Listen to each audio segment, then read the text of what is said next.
know me as the guy who sits all the way in the back of the classroom and doesn't talk to anybody. Well, as you can probably see from the shirt that I'm wearing and the stuff that's behind me, I'm a huge fan of anime. But have you ever been curious as to where anime got its start from? Would you believe me if I told you it was as early as the 1900s? Let's take a look. Now, I'm willing to bet that a lot of you are anime fans yourself. Well, let me introduce you to three people that you should be thanking. Number one, Junichi Koichi, who was a caricaturist and a painter in 1910. Oten Shimakawa, who was a political caricaturist. And Seitaro Kitayama, who founded his own animation company. These are known as the fathers of anime. One of the first animes ever created was called Momotaro no Umiwashi, which was a depiction of Japanese soldiers basically defeating Americans in the Great War. Let's have a look at it real quick.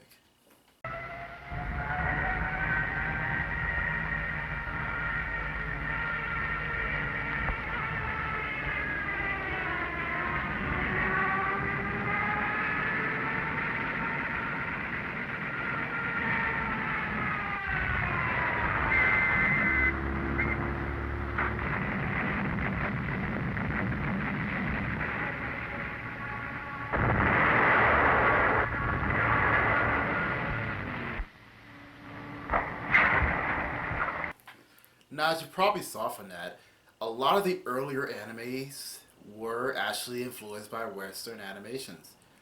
Name as much as people like to say that, anime and American cartoons aren't the same, they kind of have a lot of connection to each other.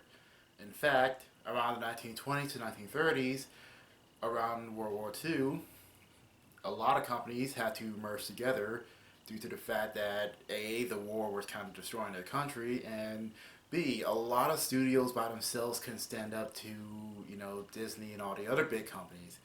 In fact, around the 1940s, a movie called The Tale of White Serpent was created by Toei Animation, which was founded around this time.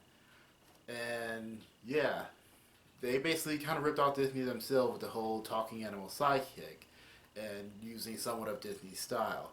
Let's take a look at that one real quick.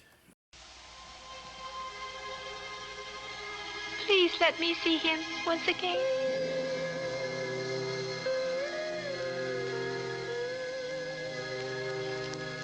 Just once again. Please bring him back. Don't cry, Pan-Yang. Please don't cry. Gone, Shachi.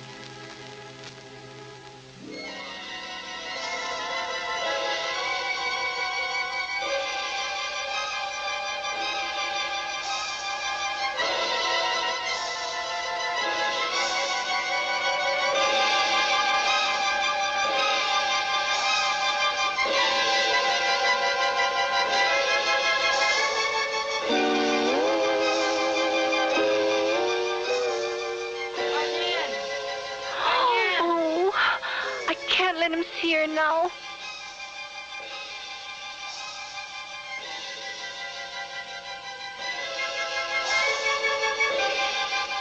Xu-Xian! Xu-Xian! Wait. Don't come up. Don't come up. Why? It's Pan-Yang. I must go to her. No, you can't see her now. Oh!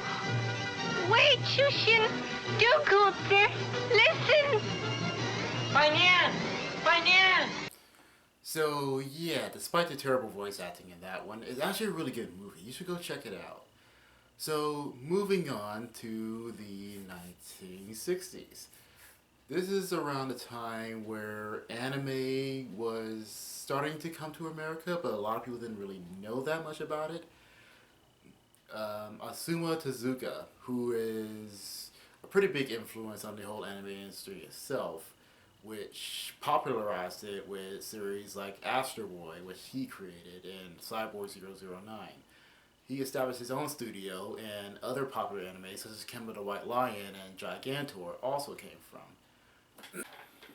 The very cost-effective style of anime that a lot of people know and make fun of was established around this time because animation is very expensive, as I'm sure a lot of you already know, and it was cost effective, like I said. So they did this a lot for a good long time. One of the most well-known examples is Speed Racer, and in case you don't know what that is, I got a clip for you here. Check it out. Well, Speed, it looks as if the rest of your racing team has flown here in a helicopter to pick you up. Come on, we might as well get out of here. All right, Racer X. Speed, we'll meet again. And when we do, I wish you luck. When you meet again, I'm sure Speed will beat you again. That's what you think. Come on, let's go. Racer X!